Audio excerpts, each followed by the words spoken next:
Hello, folks. Welcome back to a long-awaited review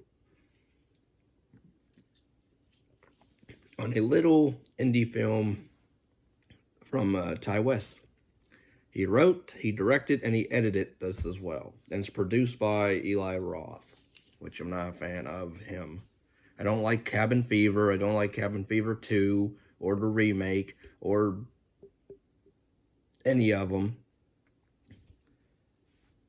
I believe Eli Roth is the one that did Thanksgiving, which I actually liked.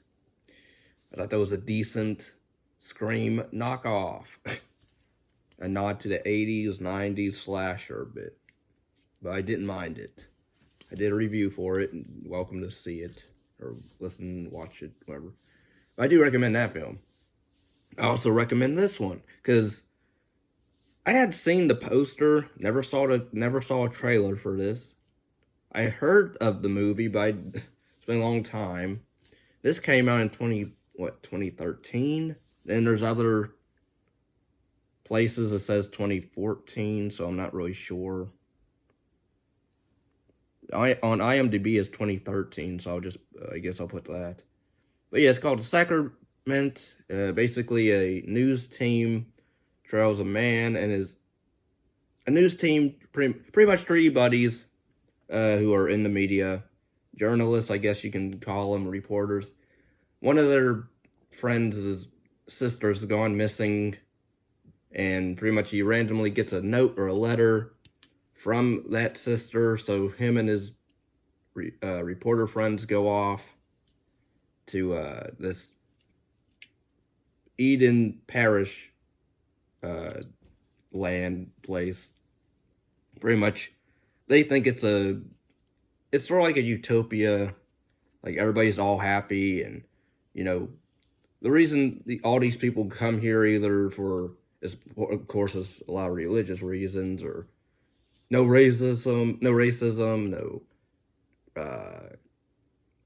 drugs or anything, no technology. They pretty much abandoned, I guess, their lives in the city to come here and live in this fantasy, utopian bliss. But pretty much you get the gist that this place isn't so, safe.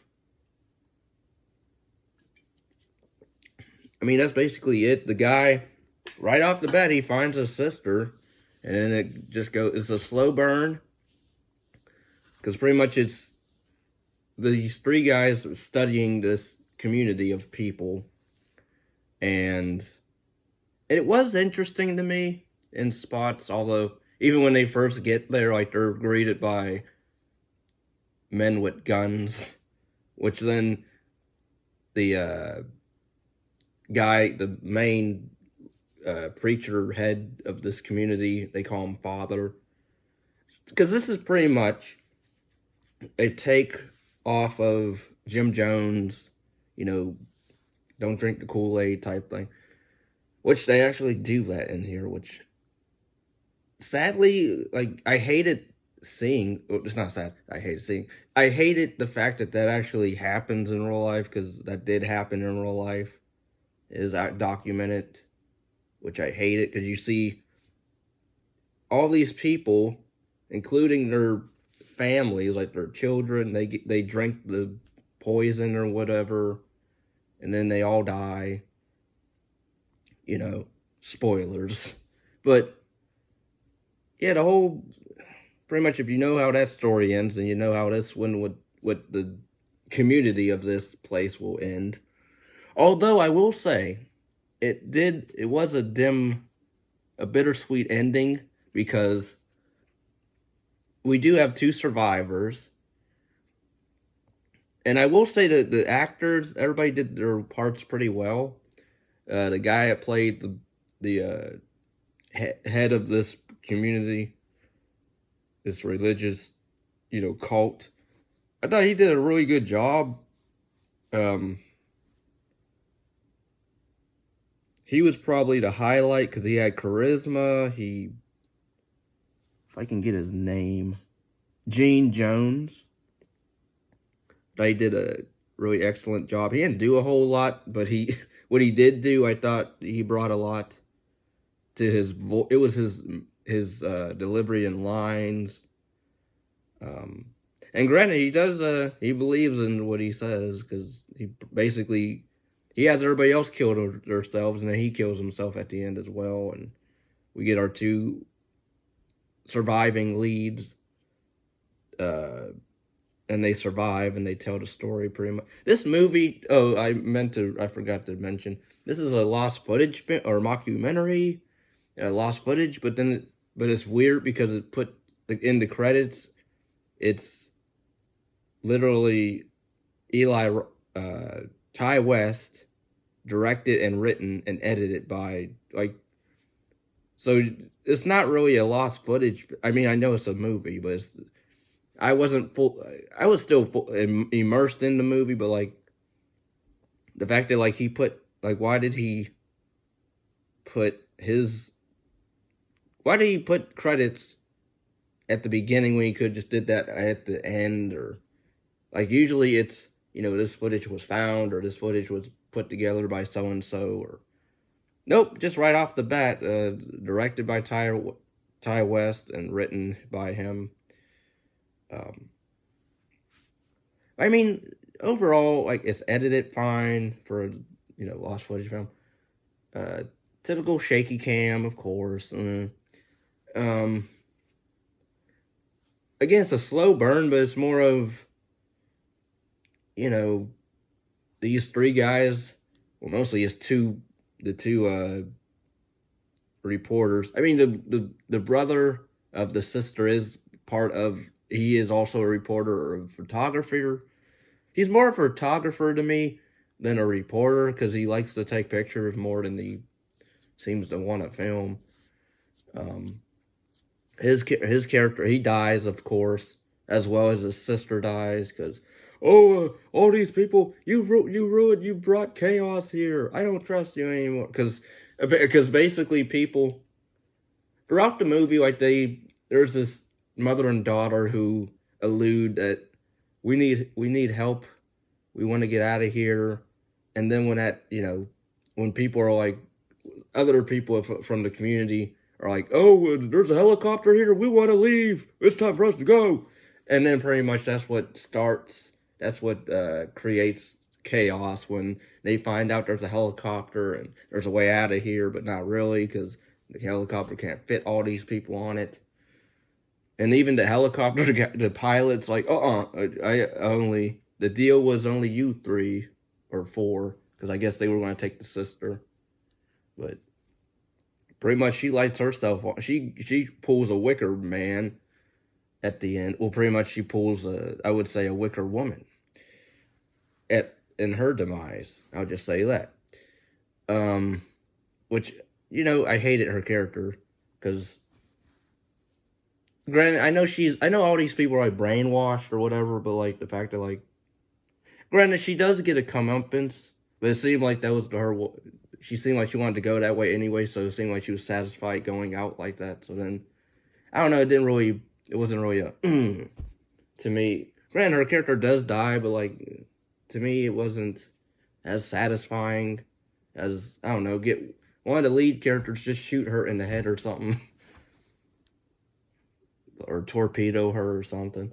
But, and then, like, even the movie, like, throughout the movie, like, when we meet the father character, he's banging the sister, it's alluded to as well. Or not even alluded to, it's just, you can tell they're getting high and they're banging, because she's pretty much the only one who gets to communicate with him. None of the other followers seem to have as much, time with him as the sister does, it seems.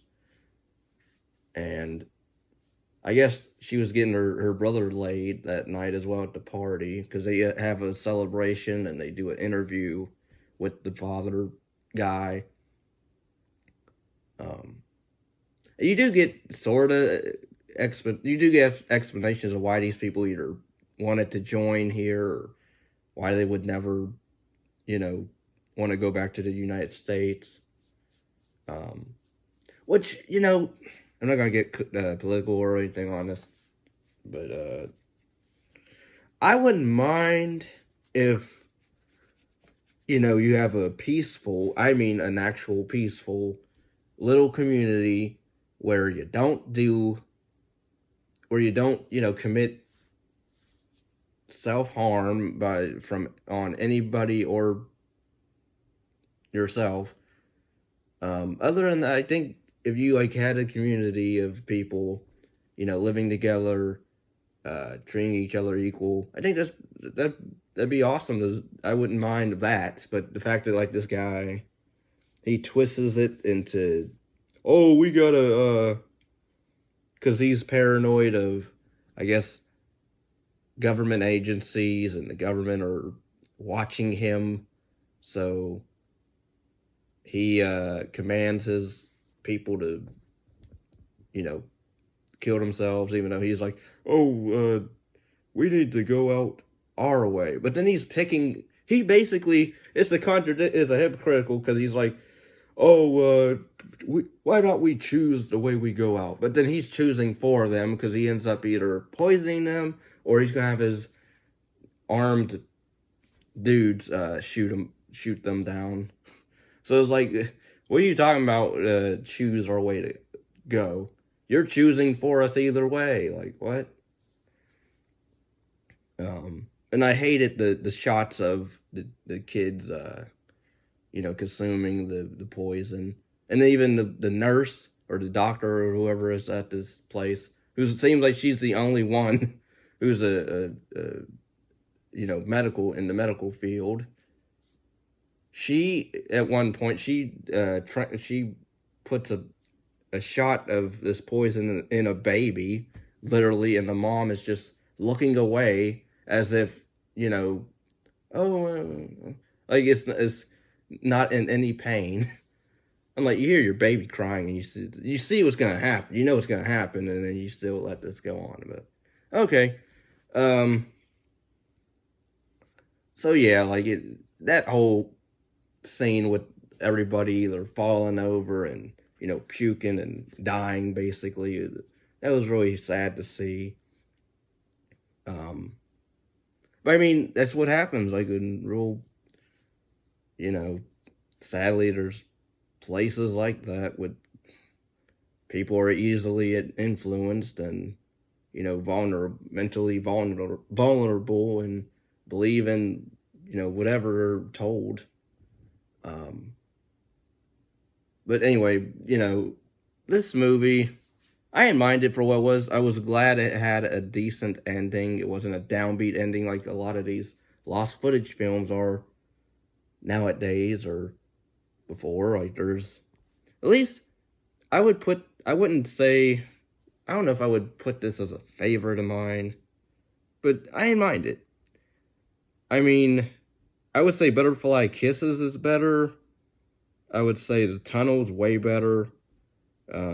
Savage Land I would even put above this.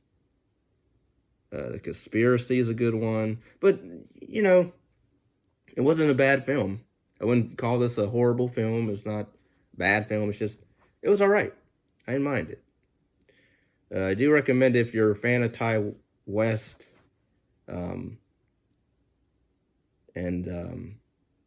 yeah, just go into this knowing it's a slow burn, but by the third act, you know, you might like it a bit more because it gets amped up. So, yeah, hope you enjoyed this, and please give it a like, comment, and subscribe.